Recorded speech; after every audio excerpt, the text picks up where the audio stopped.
Welcome to today's deep dive. We are so glad to have you sitting right here at the table with us as we get you fully caught up on the kickoff of the biggest global event of the year. The biggest by far. Oh, without a doubt. It is June 11th, 2026. The FIFA World Cup is officially underway, and we've got a massive stack of sources right in front of us today. Yeah, lots to get through. We are looking at match reports from Fox Sports. We've got tactical heat maps from RotoWire, pundit reactions from SBS News, and all this historical broadcast data. And our mission today is to cut right through that basic opening game scoreline between host nation Mexico and South Africa. Okay, let's unpack this. Because, to be honest, the real story of this match isn't the score at all. It's the tactical, bizarro world that unfolded on the pitch. It's a sequence of historic generational milestones, a really brutal disciplinary battlefield, and, well, the underlying mechanics of why that furious coach is actually entirely justified in his anger. Right. So let's start by just painting a picture of the scene at Estadio Azteca in Mexico City. I mean, the sheer scale of this event is staggering. It's massive. You've got an opening ceremony featuring Shakira, and you have 80,824 fans packing this iconic, just cavernous stadium. Yeah. And the historical weight of the building itself is really heavy. Yeah, it's legendary. The Azteca just became the first stadium in the history of the sport to host 3 World Cup opening matches. 1970, 1986, and now 2026. You can literally feel that history coming through the screen, And Mexico entered this game carrying this massive psychological burden, this infamous opening day curse. Right.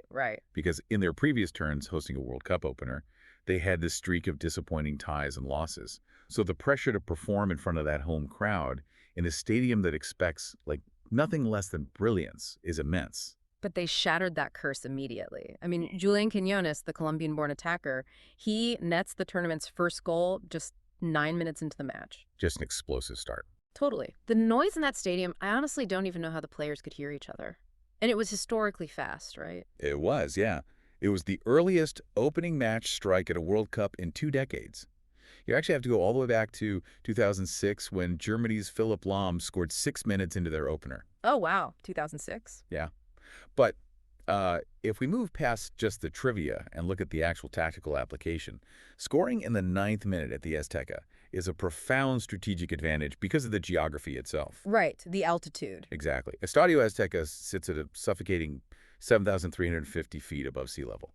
I mean, the altitude there is incredibly unforgiving on the human body. Okay, I know altitude is a major factor in sports, obviously. But at just 9 minutes into a match, nobody is winded yet, The players are totally fresh. So how does scoring that early actually weaponize the thin air for the remaining 80 minutes of the game? Well, it really comes down to the physiological tax of chasing the game. Like, when you are tied or winning, you can dictate the tempo. You can hold the ball, pass it horizontally, and force the defense to shift. Right, you make them do the work. Precisely. But the second South Africa goes down a goal, their entire game plan has to change on a dime. They have to press higher, sprint a lot faster, and close down space way more aggressively to win the ball back. Ah, I see. And in that thin air, the oxygen debt compounds rapidly. By taking the lead at minute 9, Mexico essentially forced South Africa to do all the heavy breathing for the rest of the afternoon. It's kind of like a rock band playing their biggest, most energetic hit as the very first song of a concert.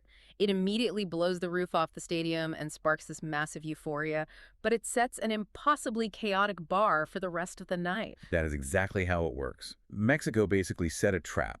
They used the environment to their advantage, and logically you would assume that early goal, combined with the altitude advantage and a controlled pace, would lead to this methodical, clinical dismantling of South Africa. Right, you'd think they would just cruise. But that exertion and desperation from South Africa completely altered the rhythm of the game. Instead of a clinical masterclass, the match morphed into an absolute disciplinary nightmare. A total mess. I was reading the Fox Sports report and just counting the infractions, and this match featured a staggering 3 red cards. Yeah, 3 red cards in a single World Cup match. What's fascinating here is just how incredibly rare that is. You're looking at the first 3 red card World Cup game since the infamous Portugal-Netherlands match back in 2006. The Battle of Nuremberg. Exactly. And ironically, South Africa was involved in the last one before that, back in 1998. But from a tactical standpoint, this level of discipline or lack thereof, it completely breaks the geometry of the game. How so? Well, first, South Africa's Svefalo Sithole is sent off in the 49th minute for dragging down Brian Gutierrez.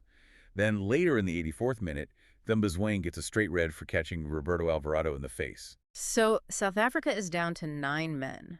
Before we get into that third red card, I really want you to explain what you mean by breaking the geometry. Yeah. Because, I mean, on paper, if an opposing team loses two whole players, it seems like it should be incredibly easy to just pass around them and score 5 more goals. Why does it ruin the structure? Because professional soccer is entirely based on the creation and exploitation of space. Normally, teams build these triangles with their passing lanes to move the ball up the pitch, which draws defenders out of position. Right. But when a team loses two players, they completely abandon the idea of attacking. I mean, they have to. Those defensive triangles collapse into these flat, horizontal walls of bodies packed super tightly into the penalty box. So they just park the bus. Exactly. Hmm. South Africa essentially put 9 men behind the ball in a space of about maybe 30 yards. There's no space to run into. There's no space to pass through. It ceases to be a dynamic end-to-end competition and turns into this grueling exercise of trying to pick a lock with a sledgehammer. Which naturally leads to a ton of frustration, really sloppy challenges, and ultimately our third red card of the match. Yeah, the controversial one. Very controversial. Just when you think the dust has settled on South Africa's ejections, Mexico's captain, Cesar Montes, gets a straight red card in stoppage time. And this is where the debate is just raging. I was watching the post-game coverage on SBS News, and former Ghana international Kevin Prince Boateng was their guest pundit. Oh, yeah, he had a lot to say. He was furious. He literally called the Montes red card a joke. It's highly contentious, and it exposes this really fascinating tension between the rules as they're written and the reality of how the game is actually played on the pitch. Well, Boateng's argument was highly specific. Montes stuck a leg out and knocked down the South African attacker, Kuiso Mudau. Yeah. Nobody's denying it was a foul. No, definitely a foul. Right. But Boateng pointed out two critical things. First, Mudau's touch was taking him wide, physically moving away from the goal. Second, there were two other Mexican defenders rapidly converging on the middle who could have easily covered the play. Which is key for the rule. Exactly. The FIFA rule for a straight red card in this scenario requires the foul to deny a clear and obvious goal-scoring opportunity. Boateng argued that an attacker moving away from the goal with cover arriving is just not a clear opportunity. So my question to you is, did the video assistant referee, the VAR, completely fail here by not stepping in and overturning the referee's decision? It's a great question, and it really comes down to the mandate of the VAR system itself. VAR is not there to re-referee the game to absolute perfection, Its mandate is to intervene only on clear and obvious errors. The famous phrase. Right. The referee on the pitch made a split-second judgment that Montes was the absolute last line of defense. Because Montes was technically the deepest defender when the foul actually occurred, it falls into this incredibly frustrating gray area. So they basically couldn't overturn it. Yeah. The VAR room looks at it and says, well, it's a very harsh punishment, but we can't definitively prove the referee hallucinated the foul. So they let it stand. But, I mean, from a pure footballing perspective, Boateng is totally right. Giving a straight red card, which comes with an automatic one-game suspension for a foul on a player moving away from the danger zone, it just feels incredibly draconian. It does. It robbed Mexico of their captain and defensive anchor for their next match, which is a massive consequence for such a borderline call. Exactly. And the suspension of Montes is going to have severe ripple effects for the Mexican defense moving forward in the tournament. Well, while the referee was busy handing out these historic suspensions and the tactical structure of the game was just totally devolving, the match was quietly producing two deeply profound, emotional human stories. Yeah, such a contrast. Completely. And they occurred at complete opposite ends of the generational spectrum. The human element of this match was just a stark contrast to the disciplinary chaos we were just talking about. Let's look at the veteran first. Raul Jimenez. He is 35 years old, a stalwart of the Mexican national team, playing in his fourth World Cup. In the 67th minute, he connects with a cross from Roberto Alvarado and powers a header into the net to make it 2-0. Such a great header. And as he wheels away to celebrate, the realization kind of hits you as a viewer. This is his first ever World Cup goal. After 4 tournaments spanning over a decade, he finally scores on the biggest stage. He was visibly in tears on the pitch. And, those tears carried so much more weight than just professional relief. Jimenez dedicated that goal to his father, who passed away from pancreatic cancer just a few months ago in March. That is so incredibly heavy. It really is. Yeah. If you try to unpack the emotional cocktail he was experiencing in that moment, the deep grief of losing his father, the physical toll of recovering from devastating head injuries earlier in his career, the massive pressure of that home crowd, and then the sheer joy of finally seeing the ball hit the net. It's an incredibly powerful image, and the fans at the Azteca clearly felt it too. But then, almost in the exact same window of time that Jimenez is experiencing this ultimate veteran culmination, the stadium witnesses the dawn of an entirely new era. The absolute future. A teenager named Gilberto Mora makes his debut. Yeah, he subs onto the pitch in the 66th minute, and literally the second his cleats touch the grass, he completely rewrites the historical record books. Let's look at these stats from the broadcast data because they are jarring. Mora is exactly 17 years and 240 days old. He instantly becomes the youngest Mexican player in World Cup history. Amazing. He becomes the youngest North American player in World Cup history. He becomes the youngest player ever from CONCACAF, which, for those who might not know the acronym, is the governing body for soccer in North America, Central America, and the Caribbean. Right. He beat out Manuel Rosas, a record that had stayed since the very first World Cup in 1930. But here's the detail that truly messes with my perception of time. Oh, I know what you're going to say. Gilberto Mora is the first player to ever appear in a World Cup match who was born after the 2006 World Cup final. It's a harsh reality check for anyone watching who remembers the 2006 tournament vividly. I certainly do. I mean, when I was 17, my biggest accomplishment was successfully using Scotch tape to hold a portable CD player together so I could listen to Nas's Illmatic without it skipping. Classic album, by the way. Oh, absolutely. And all while actively avoiding my high school math homework. Meanwhile, Gilberto Mora is playing on the world stage, breaking a 96-year-old record in front of 80,000 people, and is reportedly being heavily scouted by the biggest clubs in Europe. Yeah, his trajectory is wild. But if we connect this to the bigger picture, beyond just the sheer novelty of his age, Mora's substitution tells us a lot about the state of the Mexican national team right now. How so? They caught in this massive, high-stakes transitional phase, a team relying on a 35-year-old Jimenez for goals, while subbing on a 17-year-old in the midfield. That is a team trying to bridge two distinct eras in real time. That makes a lot of sense. They are leaning heavily on the emotional resilience and muscle memory of their older veterans, while simultaneously forcing their rawest, youngest talent straight into the fire of a global tournament. It is a highly precarious balancing act. Which brings us directly back to that twist we opened the show with. You have this emotional balancing act succeeding on paper. The veteran gets his triumphant goal. The teenager makes history. The opening day curse is officially dead. And the stadium is loudly singing Cielito Lindo. The perfect night, supposedly. Right. But then the Mexican coach, Javier Aguirre, walks into the post-game press conference and he is just seething. Yeah, he told the media directly, I didn't like how we played. So what does this all mean? How on earth can a coach be so visibly angry after winning a World Cup opener at home by 2 goals? Because Aguirre isn't evaluating the emotion or the historical milestones. He's evaluating the underlying tactical mechanics of his squad, and he sees glaring vulnerabilities. He sees the cracks. Exactly. Yes, they won. But remember our discussion about the geometry of a 9-man defense.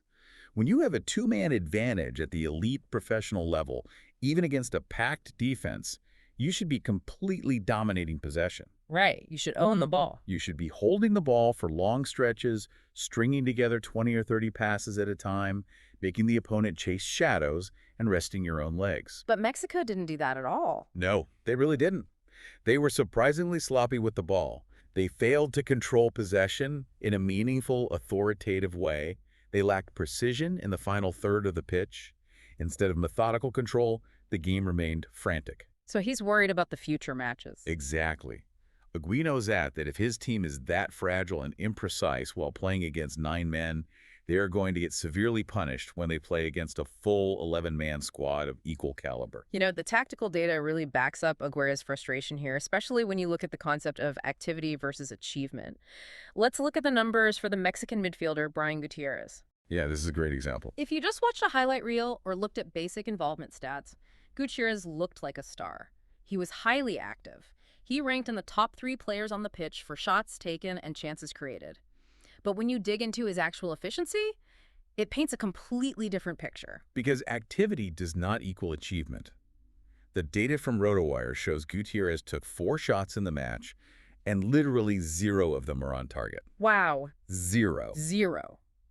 He didn't force the South African goalkeeper to make a single save. He engaged in 7 physical duels for the ball, and he lost 6 of them. He committed unnecessary fouls and picked up a yellow card in the 23rd minute.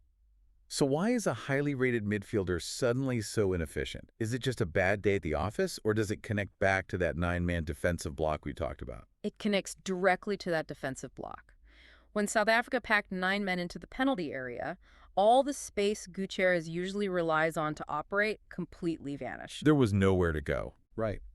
Finding a passing lane or a shooting angle in a crowded box requires pinpoint, elite precision. Gutierrez was trying to force the issue.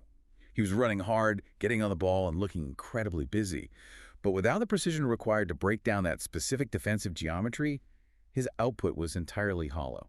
And, to be fair, Mexico did have bright spots. Julian Quinones was everywhere in the attacking line, constantly applying pressure.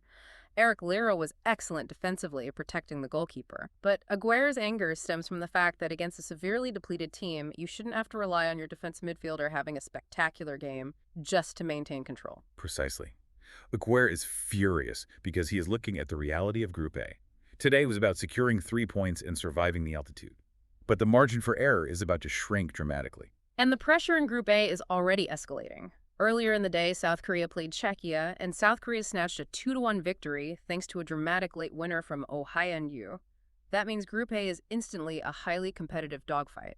Yeah, and this brings us to the immediate tangible consequence of Mexico's chaotic opening act.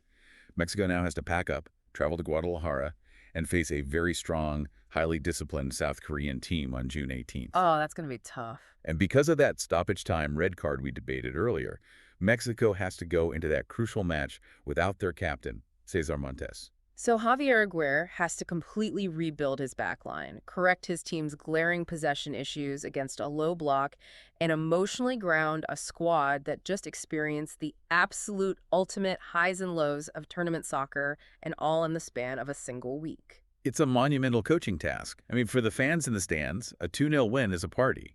But for the coaching staff analyzing the film, this match was a massive warning light flashing on the dashboard. And that's exactly why we do this. If you just glanced at your phone this morning and saw the scoreline, you would assume Mexico cruised to a comfortable routine victory. But now, you are armed with the real story. Yeah, the whole picture. You understand the physiological toll of playing at 7,350 feet and how an early goal weaponizes that altitude. You know how a team losing 2 players fundamentally collapses the geometry of a soccer pitch, making precision absolutely paramount. Right. You know the profound emotional weight behind Jimenez's tears, the century-spanning significance of a 17-year-old's debut, and you understand the tactical difference between frantic activity and actual achievement, which is exactly why a winning coach is so furious. You are miles ahead of anyone who just read the headline. And what's truly exciting is that this is only day one. This messy, chaotic, deeply human match has set an incredible baseline tone for a massive month-long tournament across North America. Exactly. The drama is only going to escalate. The United States men's national team steps into the spotlight tomorrow, June 12th. They'll be taking on Paraguay at SoFi Stadium in Los Angeles. If it's even half as chaotic and analytically rich as what we saw at the Azteca today, we are in for an incredible ride. I think my heart rate is still trying to return to normal from this one, to be honest. Same here. But before we head out today, we want to leave you with a final thought to chew on as you watch the rest of the matches this week. We started by exploring how a clean scoreline can hide a deeply messy reality. Well, when a team wins their opening match on the world stage, but they leave the pitch with their coach seething and their captain suspended, does that kind of early chaotic trial forge a battle-tested, resilient squad capable of adapting to anything? That's the big question. Or are we looking at the first highly visible crack in a tactical foundation that's ultimately going to crumble against an organized opponent? That tension is the beautiful, unsolvable mystery of tournament football. It absolutely is. Thank you so much for joining us for this deep dive. We loved unpacking the tactics and the history with you today, and we'll be right back here to break down the next massive story as the World Cup rolls on. Take care.